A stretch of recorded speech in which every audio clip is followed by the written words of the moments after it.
Olá, o CNJ, a Justiça da Justiça, oferece agora o programa que liga você ao judiciário em todo o país. É o nosso link CNJ.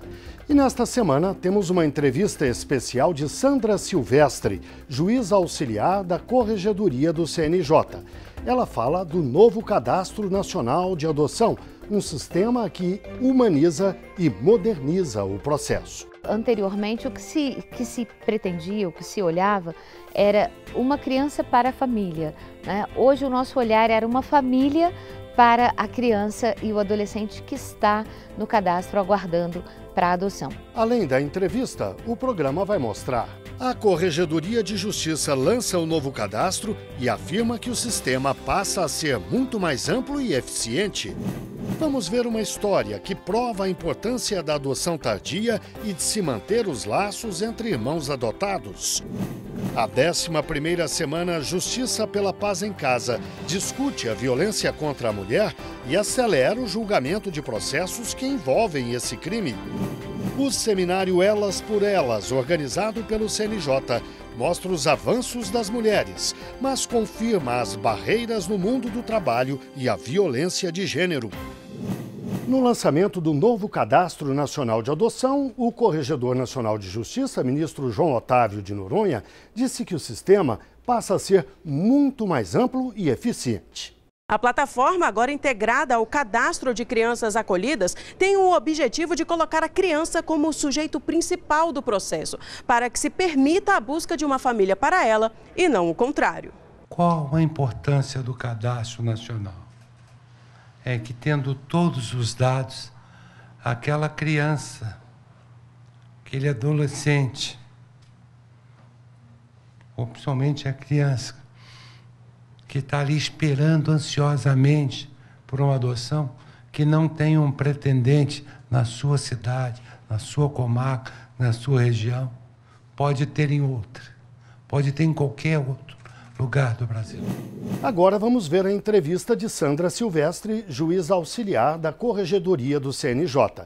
Ela explica as mudanças no novo cadastro. Doutora Sandra, muito obrigado pela entrevista. Por que fazer um novo Cadastro Nacional de Adoção? Quando o ministro Noronha assumiu a Corregedoria Nacional de Justiça, uma das maiores demandas, que já era pré-existente, dizia respeito aos 2 cadastros da infância que estão localizados na Corregedoria, que é o Cadastro Nacional de Adoção e o Cadastro Nacional de Crianças Acolhidas. Existiam muitas reclamações, não só dos juízes, servidores, como também de outros segmentos, como instituições que trabalham com adoção, advogados, defensores públicos, promotores. De uma forma geral, todos os segmentos que trabalham com adoção tinham muitas críticas. Que críticas são essas? Então, críticas de toda a natureza, desde a transparência, quanto a... Faltava transparência para os pretendentes que queriam saber, por exemplo, qual a ordem que eles estavam, por que de tanta demora, faltava, por exemplo, rigidez nas informações, né? Então, os estados publicam, por exemplo, uma informação de quantas adoções eles fazem. Essas informações nunca batiam com as informações do Cadastro Nacional de Adoção. Esse conflito, né, nas informações, nos dados e nas reclamações fizeram com que o ministro assumisse para si a responsabilidade de buscar a construção de um novo cadastro, mas de uma forma que chamasse também os atores, né, que trabalham diretamente com esse cadastro. Não só os juízes, como os técnicos, mas também outros atores, como, por exemplo, na Justiça do Trabalho, que tem alguns segmentos, por exemplo, trabalho infantil, a Justiça Federal, que tem a questão da adoção internacional, tráfico de pessoas, Ministério Público, Defensoria, os segmentos relativos à adoção, Unicef. Então, a ideia dele foi ampliar o debate, chamar todos para que pudessem dar críticas, sugestões de forma mais participativa possível, para que, na medida em que as pessoas construíssem em conjunto, assumissem também, né, a autoria e a responsabilidade para que o cadastro desse certo. E o que muda em relação ao cadastro anterior? As crianças que vão futuramente entrar numa condição de adoção, elas passam necessariamente por uma condição de acolhimento. Elas saem primeiro das suas famílias de origem e são acolhidas, ficam em instituições, quer seja, hoje existem famílias acolhedoras ou instituições que acolhem essas crianças e existe um cadastro dessas crianças. Mas era muito interessante que a gente tivesse uma mesma base de dados, porque nem toda criança e adolescente que está acolhido vai necessariamente para a adoção, mas toda criança que está na condição de adoção passou por uma condição de acolhimento. Vale dizer que nós ainda estamos numa fase de testes. E nos testes nós estamos abertos a críticas e ainda sugestões, porque está sendo construído em conjunto. Então hoje nós temos 5 estados que são os nossos parceiros nesse desenvolvimento. O do Espírito Santo, que já era o cadastro originário, Rondônia, Paraná, Bahia e o estado de São Paulo. Me parece que uma das principais mudanças é o foco do cadastro. Ele sai da família e vai para a criança, é isso? De fato, anteriormente, o que se pretendia, o que se olhava, era uma criança para a família, né? Hoje o nosso olhar era uma família para a criança e o adolescente que está no cadastro aguardando para a adoção.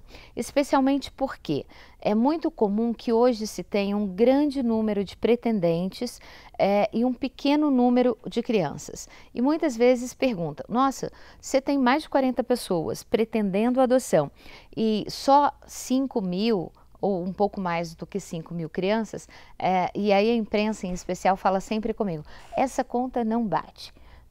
Mas não bate por quê? Porque essas crianças e adolescentes que estão hoje no cadastro aptas à adoção são de um perfil muito diferente daquele que as famílias ou os pretendentes buscam. Os juízes que trabalham na infância, eles vêm desenvolvendo nos últimos tempos projetos muito interessantes, campanhas muito importantes, exatamente com o olhar para essa criança e esse adolescente que estão no cadastro e que não têm uma família, que são adolescentes com uma faixa etária maior do que aqueles que os pretendentes buscam, grupos de irmãos, que normalmente é difícil, uma família, um pretendente que se disponha a receber na sua casa um grupo familiar já constituído e maior, 3, 4 irmãos, ou crianças que tenham problemas de saúde grave. Doenças que são incuráveis. A implementação do cadastro é um processo. A implementação vai ser gradativa. Os 5 estados que estão em teste vão ter primeiro todas as varas operacionais. Na sequência, vai haver um calendário chamando os outros estados para iniciar a implementação. O projeto é que até dezembro nós já tenhamos tanto outras funcionalidades que ainda não estão implementadas. Por exemplo, dos pedidos de algum dos juízes está diretamente ligado a esses projetos que eu falei, é que o cadastro tenha, por exemplo, fotos, imagens, vídeos das crianças. Essa funcionalidade ainda não está operacional porque ela vai exigir que o cadastro esteja interligado, para que o juiz da criança possa dar acesso ao pretendente que esteja no cadastro nacional. Só o pretendente com senha, certamente, terá acesso a esses dados. Só o pretendente com senha, com perfil e escolhido pelo juiz. A ideia é que o juiz da criança, entendendo que pode flexibilizar o perfil, por exemplo, de um pretendente, ou abrir a sensibilidade de um pretendente, o olhar dele para aquela criança real, o juiz ao qual está vinculada a criança possa abrir o acesso para um pretendente. Porque o sigilo sobre a criança é muito importante e o juiz precisa avaliar, valorar quando é que ele deve ser quebrado. Veja agora uma história que mostra a importância da adoção tardia e de se manter os laços entre irmãos adotados. Maria Vitória, Pedro, Miguel, Gabriel e Vitor haviam sido retirados da família. A mãe não tinha mais condições de cuidar das crianças. Eu orava todo dia para Deus mudar a vida dela e tinha muita esperança da gente voltar para ela. Quando soube que ela e os outros 4 irmãos entraram para a lista de adoção, o medo virou outro. Eu falei para ela, Se meus irmãos não forem, eu não vou. Mas aí, este casal apareceu. Ela disse que o juiz poderia estar desmembrando essas crianças, né? Cada um indo para um lar. E eu dizia, acho isso tão chato, acho a gente vê tantas reportagens, vê irmãos procurando irmãos. E eu dizia, eu não acho justo.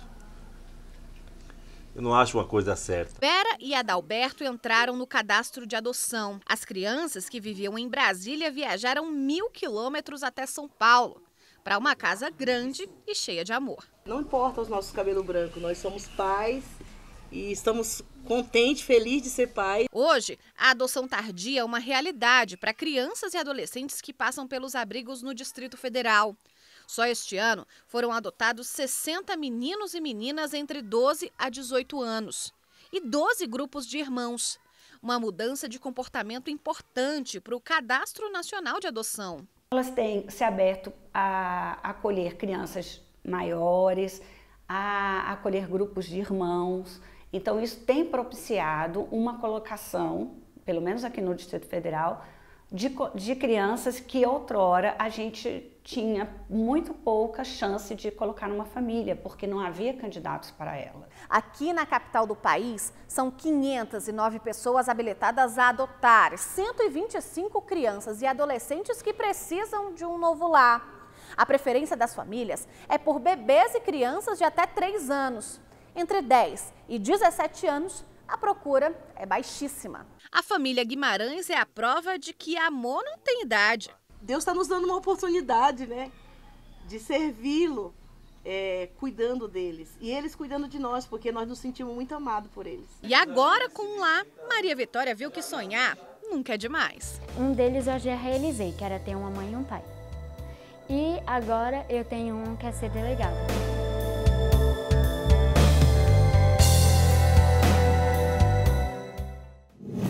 No próximo bloco, a 11ª Semana Justiça pela Paz em Casa discute a violência contra a mulher e acelera o julgamento de processos que envolvem esse crime. Até já!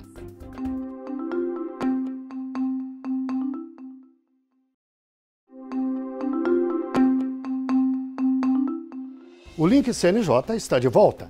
A 11ª Semana Justiça pela Paz em Casa discute a violência doméstica, especialmente a violência contra a mulher. No Distrito Federal, a semana começou com a assinatura do protocolo de intenções no Tribunal de Justiça. Os 19 juizados de violência doméstica contra a mulher fazem um mutirão para audiências e julgamentos, um trabalho que se multiplica pelo país. Hoje, cerca de 900 mil processos tramitam no judiciário brasileiro. O mutirão deste ano pretende se concentrar em processos de feminicídio e tentativas de homicídio pelo Tribunal do Júri. Nas 10 edições anteriores da Semana Justiça pela Paz em Casa, foram 995 tribunais do júri.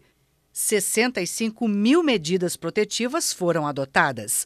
A Justiça fez 147 mil audiências e proferiu 127 mil sentenças. O Brasil ocupa o 5º lugar no ranking mundial de violência contra a mulher. É de um estado, é de um país de tradição machista, patriarcal, por que não dizer racista e misógino. Então, assim, pensar isso agora é a ordem do dia. Pensar em como mudar esse panorama. Agora vamos falar do seminário Elas por Elas, organizado pelo Conselho Nacional de Justiça.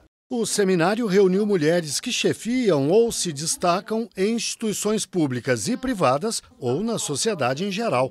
Elas foram divididas em 2 painéis, um sobre mulher e o poder estatal e outro sobre mulher e o poder na sociedade. Todas destacaram 2 pontos principais: a necessidade de se combater a violência de gênero e de se dar oportunidades iguais para homens e mulheres. A ministra Rosa Weber, do Supremo e presidente do Tribunal Superior Eleitoral, disse que as mulheres estão subrepresentadas na política e precisam lutar por espaço. Em nossas mãos, mulheres, está o destino do país. Na construção de uma sociedade que todas queremos, igualitária, justa e inclusiva. A ministra Laurita Vaz, presidente do Superior Tribunal de Justiça, falou da violência. Os dados brasileiros são estarrecedores. Em 2017, tivemos 4.473 homicídios dolosos contra a mulher.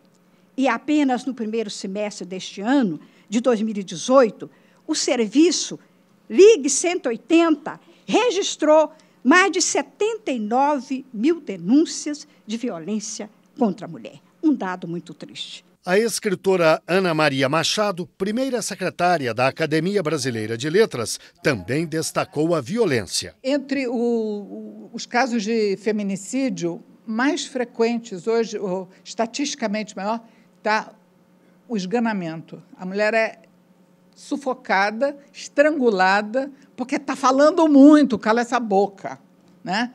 Essa ideia de que não pode estudar, não pode falar, e uma mulher não tem que dar ouvidos para outra. Isso é tititi de mulher, estão tricotando, estão fazendo crochê. Essa coisa de que a conversa de mulher é uma coisa sem importância e desqualificada pelos homens. A procuradora-geral do Ministério Público junto ao TCU, Cristina Machado, afirmou que metade dos aprovados em concursos públicos é de mulheres, mas os homens ainda dominam os cargos mais altos. Espero que a trajetória pessoal de cada uma de nós sirva de inspiração para milhões de brasileiras que batalham diuturnamente para superar os obstáculos de gênero, raça e classe social em nosso país, além de lutarem contra a violência que amordaça tantas mulheres e contra o feminicídio, que interrompe abruptamente tantos sonhos. A advogada-geral da União, Grace Mendonça, disse que as mulheres têm de abrir espaço umas para as outras. As 5 principais instituições inseridas no sistema de justiça do Brasil hoje são comandadas por mulheres. Quando que nós teremos um mundo ideal? O dia que as mulheres já ocuparem essas funções e essa ocupação ela for vista de modo tão natural que já nem se tornará notícia mais. E é essa esperança que deve servir de força motivadora para todas nós mulheres. Nós que chegamos, precisamos estar atentas a abrir espaços também para outras mulheres, daí elas por elas. A empresária Luísa Helena Trajano, presidente do Magazine Luiza, falou da importância da oferta de creches, públicas ou privadas, para todas as trabalhadoras, especialmente as de menor renda. A gente está falando muito de mulheres aqui, mas meu olhar é muito para a mulher de periferia, que sai da sua casa às 5 horas da manhã, chega na sua empresa às 7h30 e ela ainda tem que trabalhar a noite toda para poder olhar os filhos, e são muitas vezes, e tem que voltar e fazer a comida. Então, o olhar meu sempre foi voltado também para a mulher de periferia, e 60% dela, o orçamento dela é o orçamento da casa. Ela salva a casa. Maria Silvia Bastos, presidente da corretora Goldman Sachs, disse que a sociedade precisa travar a batalha da diversidade. A diversidade aí não é só de gênero, mas é de gênero, de raça, enfim, de religião, de todas as formas de pensar. Essa diversidade, ela enriquece muito. Ela enriquece o processo decisório, ela enriquece o ambiente corporativo, porque nós temos visões diferentes. Nós somos diferentes, nós somos mães, por exemplo. Os homens não são mães. Então, num determinado momento da carreira, essa jovem que quer ser mãe ou que já se tornou mãe, ela não pode ser tratada como um homem porque ela está numa condição diferente. A Procuradora-Geral da República, Raquel Dodge, lembrou que homens e mulheres devem caminhar juntos. Queremos agregar nossa visão de mundo, nosso modo de resolver as coisas, nossas prioridades pessoais.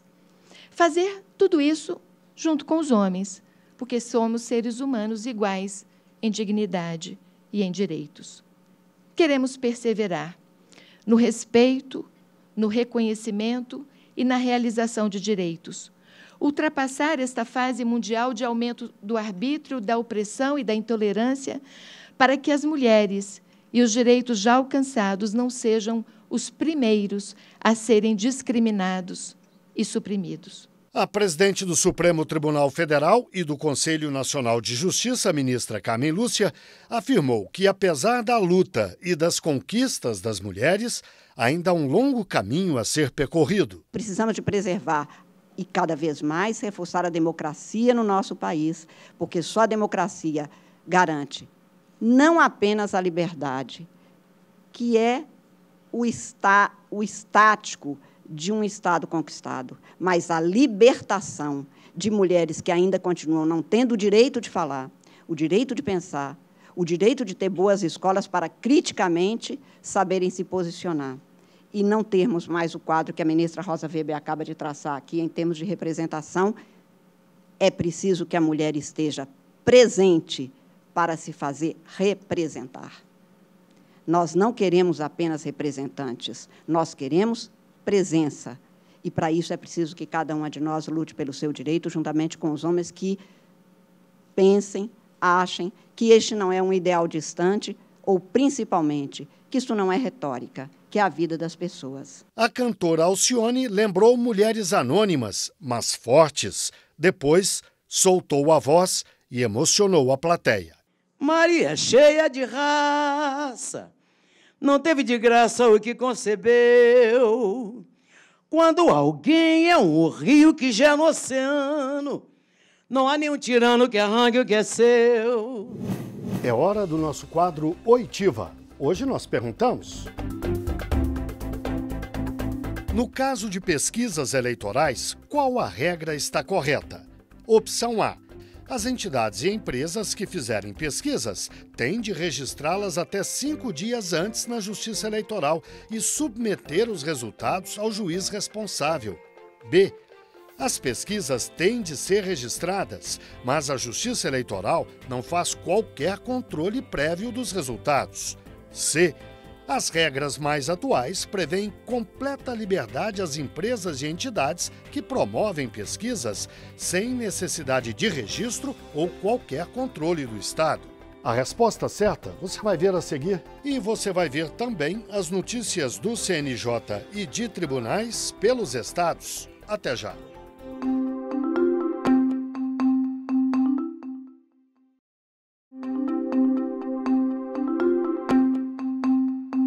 O Link CNJ está de volta com a resposta certa do nosso quadro Oitiva.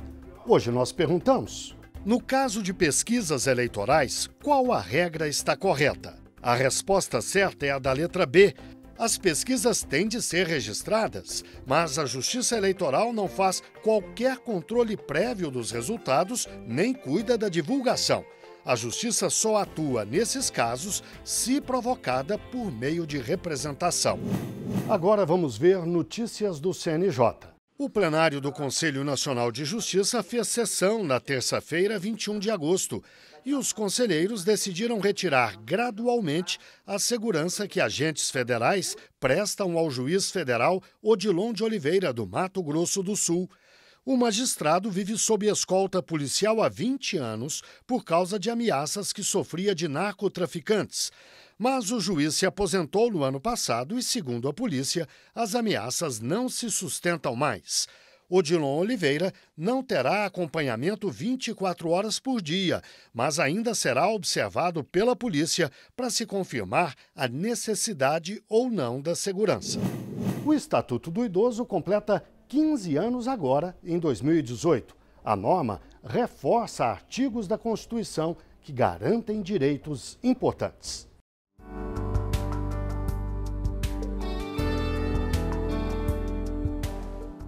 Ninguém quer cuidar do idoso, ninguém quer sustentar o idoso, ninguém quer ter esse tipo de trabalho. O desabafo é de Mari, que há 6 meses completou 60 anos. O marido dela, Geraldo, que tem 65 anos, concorda. Sente falta de mais políticas públicas. Com relação à saúde, eu não sei, por exemplo, assim, se a Secretaria de Saúde tem unidades específicas para atender o idoso, com relação a geriatra e outras especialidades. O Estatuto do Idoso está em vigor há 15 anos. Além de estimular políticas públicas para a valorização da pessoa idosa, a lei é rígida para casos de violência e determina o atendimento prioritário. Na prática, funciona assim. Supermercado, banco, agência lotérica, aeroporto, rodoviária, hospital, posto de saúde, por exemplo, são obrigados a oferecer caixas e catracas exclusivas para pessoas com mais de 60 anos. A norma é para garantir atendimento rápido e prioritário. E se a pessoa tiver mais de 80 anos, a assistência deve ser mais ágil ainda. Outro benefício é o direito de usar de graça o transporte público a partir dos 65 anos de idade. O metrô ou ônibus também deve ter assentos exclusivos para a pessoa idosa. O Estatuto do Idoso reforça e especifica direitos já estabelecidos na Constituição Federal e deixa claro como devem ser aplicados no dia a dia. Desde que entrou em vigor em 2003, a lei já foi alterada mais de 20 vezes. A última foi a distinção das duas faixas de idosos, as pessoas a partir de 60 anos e as com mais de 80 anos de idade. E as mudanças não devem parar por aí, segundo este especialista. A lei, ela sempre rege a sociedade. Então, ela tem que estar adequada à sociedade e a sociedade adequada a ela. Então, vai chegar um momento, e esse momento já chegou para algumas pessoas, de reformulação do que é a pessoa idosa. A partir de qual idade ela é idosa. Então, isso ainda vai ser critério de análise. E o nosso quadro O que é a Justiça para você está de volta. Veja o que pensa o cidadão. Você tentar fazer a coisa certa por ser certo e não levando em consideração o que os demais pensam. É fazer a coisa certa com base nos princípios que a gente tem pela nossa sociedade e pelo que a gente aprendeu desde criança, com a visão de mundo do que deve ser feito para que todos tenham igualdade, para que todos tenham uma subsistência de forma igualitária. Esta edição do Link CNJ termina aqui. Na semana que vem voltaremos com outra edição inédita na quinta-feira, às 9h30 da noite. E o programa tem reprises na sexta-feira, às 5h30 da manhã, no sábado, ao 12h30 e na terça-feira, às 7h30 da manhã. Muito obrigado pela audiência e até o próximo. CNJ, a Justiça da Justiça.